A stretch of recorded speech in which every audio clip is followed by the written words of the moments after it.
Good morning students.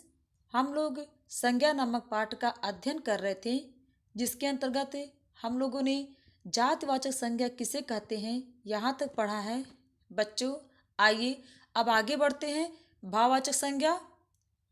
अब तक घर के बुजुर्गों का जोश समाप्त हो चुका होता है और बच्चों का उत्साह क्षीण होने लगता है। बच्चों, यहाँ पर जो रंगीन शब्द दिए गए हैं जैसे जोश और उत्साह, ये किनका बोध करा रहे हैं? तो ये जो है मनुष्य के भावों का बोध करा रहे हैं। किसका बोध करा रहे हैं? मनुष्य के भावों का। बच्चों, इन्हीं भावों को हम भाववाचक संज्ञा कहते हैं। इसकी परिभाषा देखिए। जिन संज्ञा शब्दों से किसी व्यक्ति या वस्तु के गुण, धर्म, दोष, शील, स्वभाव, अवस्था अथवा भाव आदि का बोध हो, उन्हें भाववाचक संज्ञा कहते हैं। जैसे बचपन, बुढ़ापा, लंबाई, नम्रता, मिठास, अपनापन। बच्चों, ये सारे शब्द भाववाचक संज्ञा शब्द श्रेणी के अंतर्गत आते हैं। बच्चों, हर पदार्थ का अपना धर्म होता है, यानी कि हर पदार्थ का अपना एक गुण होता है। जैसे पानी में शीतलता, ये पानी का धर्म है। आग में गर्मी, ये आग का धर्म है।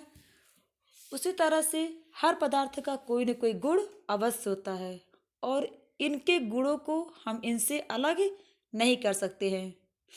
जैसे अभी मैंने कहा पानी में शीतलता, ये पानी का गुण है।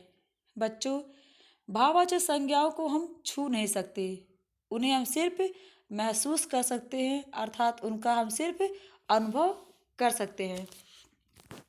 बच्चों, यहाँ पर जो तालिका दी गई है संज्ञा के तीनों भेदों का, जैसे व्यक्तिवाचक संज्ञा, जातिवाचक संज्ञा और भाववाचक संज्ञा।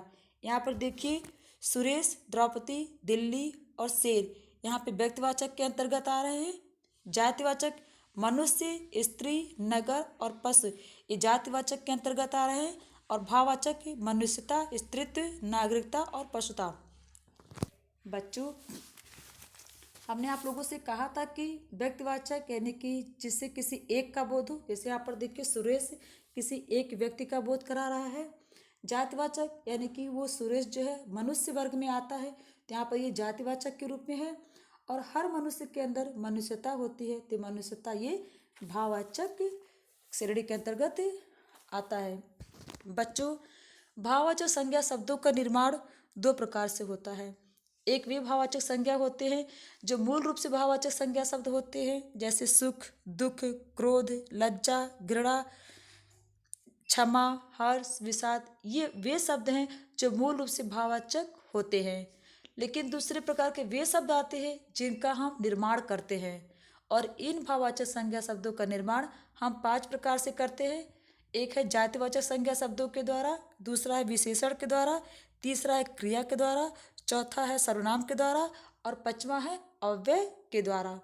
बच्चों, इनका निर्माण करने के लिए हम इनके में प्रत्यय जोड़ते हैं, जैसे आव, पन, अन, ता, त्वय, इमा, ई, आई। ये सारे प्रत्यय जोड़ करके हम भाववाचक संज्ञा शब्दों का निर्माण करते हैं। जैसे बच्चों देख लीजिए, यहाँ पे जातिवाचक संज्ञा में हम लगाएंगे तो पुरुष एक जातिवाचक संज्ञा है, उसमें त लगा दे तो पुरुषत्व हो गया।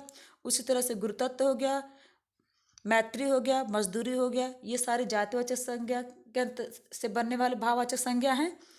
सर्वनाम से बनने वाले शब्द हैं, जैसे अपनत्व हो गया, ममत्व हो गया, निजत्व हो गया, सर्वस्व हो गया। ये सर्वनाम शब्दों से बनने वाले भाववाचक संज्ञा शब्द हैं। विशेषण से देख लीजिए तो सुंदरता है, भोलापन है, लंबाई है, भलाई है, नम्रता है, हरियाली है। ये सारे विशेषण शब्दों से बनने वाले भाववाचक संज्ञा शब्द हैं। क्रिया से बनने वाले देख लीजिए तो घबराहट है, चिल्लाहट है, दहाड़ है, लड़ाई है, चढ़ाई है। ये सारे क्रिया से बनने वाले भाववाचक शब्द हैं। अव्यय के देखिए तो तेजी है, शीघ्रता है, निकटता है, दूरी है, समीपता है। ये सारे शब्द जो है अव्यय से बने गए हैं, जो भाववाचक संज्ञा कहलाते हैं। बच्चों, आप लोग की बुक में भी यहाँ पर भाववाचक संज्ञा शब्दों का निर्माण जिस तरह से किया गया है, यहाँ पर देखिए कि संज्ञा शब्दों का निर्माण जातिवाचक, सर्वनाम, विशेषण, क्रिया, एक अव्यय से भी होता है जो आप लोग के बुक में नहीं है, लेकिन हम अव्यय से भी आप मान करके चलिए, अव्यय से भी होता है। तो यहाँ पे जो सारे शब्द दिए गए हैं, आप भी जो है इन शब्दों को 10-10 शब्दों को अपनी कॉपी में लिख लीजिएगा। स्कूल खुलने पर मैं आप लोग को उसको ज़रूर देखूंगी। बच्चों, आज के लिए इतना ही। कल हम लोग आप लोगों को बताएंगे कि व्यक्तिवाचक संज्ञा का जातिवाचक संज्ञा में किस तरह से प्रयोग होगा। इसके बारे में हम लोग कल अध्ययन करेंगे। धन्यवाद।